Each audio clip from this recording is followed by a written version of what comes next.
প্রথমে ওয়ার্নিং দিয়ে শুরু করি। আজকে ভারী বৃষ্টিপাতের হলুদ সতর্কবার্তা দেওয়া আছে উত্তরবঙ্গের দার্জিলিং, জলপাইগুড়ি, কালিম্পং, আলিপুরদুয়ার এবং কোচবিহারে। এছাড়া পশ্চিমবঙ্গের সব জেলাতে বজ্রবিদ্যুৎ সহ বৃষ্টির সতর্কবার্তা দেওয়া আছে, এক্সেপ্ট কয়েকটি জেলা যেখানে কোনো সতর্কবার্তা নেই। সেগুলি হলো বীরভূম, মুর্শিদাবাদ, নদিয়া, হাওড়া, কলকাতা এবং উত্তর চব্বিশ পরগনা। এগুলিতে সতর্কবার্তা নেই, কিন্তু অন্যান্য সব ডিস্ট্রিক্টগুলিতে আপনার বজ্রবিদ্যুৎ সহ বৃষ্টিপাতের সতর্কবার্তা আছে। 15 তারিখে দার্জিলিং, কালিম্পং এবং জলপাইগুড়িতে ভারী বৃষ্টিপাতের সতর্কবার্তা আছে এবং উত্তরবঙ্গের সব জেলার জন্য সতর্কবার্তা দেওয়া হয়েছে বজ্রবিদ্যুৎ সহ বৃষ্টির, এবং আর কোনো সতর্কবার্তা নেই, মানে দক্ষিণবঙ্গের জন্য কোনো সতর্কবার্তা নেই। তাহলে এই গেল আপনার 13, 14, 15, তারপরে 16, 17, 18 আগামী 3 দিনের, ওই 3 দিনের জন্য কোনো সতর্কবার্তা নেই। তো এই গেল 5 দিনের সতর্কবার্তা। আর ফোরকাস্ট হচ্ছে এইরকম। আজকে 14 তারিখে মালদা এবং দক্ষিণ দিনাজপুরটি বাদ দিলে উত্তরবঙ্গের সব জেলাতে হোয়াইট স্প্রেড রেনফল হওয়ার পূর্বানুমান দেওয়া হয়েছে, সম্ভাবনা আছে। এবং এই দুটি জেলা অর্থাৎ মালদা এবং দক্ষিণ দিনাজপুরে ফেয়ারলি হোয়াইট স্প্রেড রেনফল হওয়ার সম্ভাবনা আছে। আর দক্ষিণবঙ্গের সব জেলাতে বিক্ষিপ্ত বৃষ্টিপাতের সম্ভাবনা আছে, এক্সেপ্ট আপনার পুরুলিয়া, বাঁকুড়া, ঝাড়গ্রাম, দুটি মিদনাপুর এবং দক্ষিণ চব্বিশ পরগনা, এগুলিতে ফেয়ারলি হোয়াইট স্প্রেড রেনফল হওয়ার সম্ভাবনা আছে।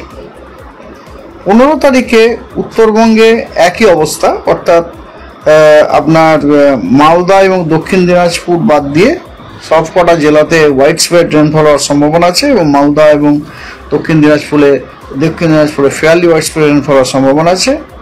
এবং দক্ষিণবঙ্গের সব জেলাতে স্ক্যাটার্ড রেনফল হওয়ার সম্ভাবনা আছে। 16 তারিখে উত্তরবঙ্গের সব জেলাতেই ফেয়ারলি হোয়াইট স্প্রেড রেনফলের সম্ভাবনা আছে এবং দক্ষিণবঙ্গের সব জেলায় বিক্ষিপ্ত বৃষ্টিপাতের সম্ভাবনা আছে।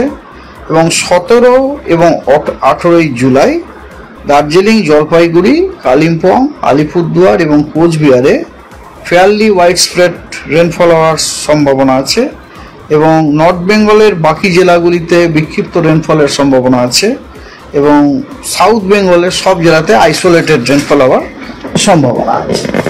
ঠিক আছে, তো 17, 18 আর এবারে 19, 20 এই দুদিনে দক্ষিণবঙ্গের সব জেলাতে বিক্ষিপ্ত রেনফলের সম্ভাবনা আছে এবং উত্তরবঙ্গে দার্জিলিং, কালিম্পং, জলপাইগুড়ি, আলিপুরদুয়ার এবং কোচবিহারে ফেয়ারলি হোয়াইট স্প্রেড হওয়ার সম্ভাবনা আছে এবং বাকি সব ডিস্ট্রিক্টে বিক্ষিপ্ত রেনফলের সম্ভাবনা আছে।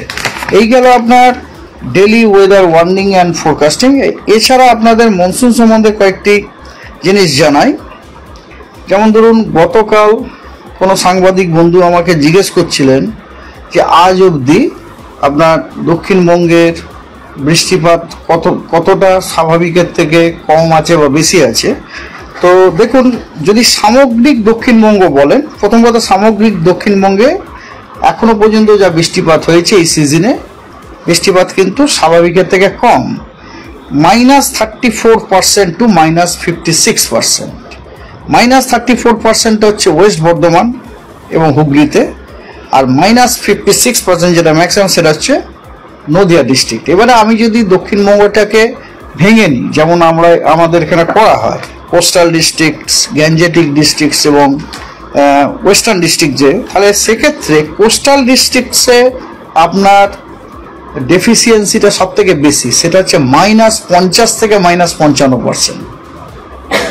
কোস্টাল ডিস্ট্রিক্ট মানে আমি আশা করি আমরা জানি সেটা হচ্ছে আপনার পূর্ব মেদিনীপুর, দুটি 24 পরগনা। গ্যাঞ্জেটিক ডিস্ট্রিক্টস না হাওড়া, হুগলি, নদিয়া, মুর্শিদাবাদ, হাওড়া, হুগলি, কলকাতা, এইগুলিতে আপনার ডেফিসিয়েন্সিটা হচ্ছে -34% থেকে -46%।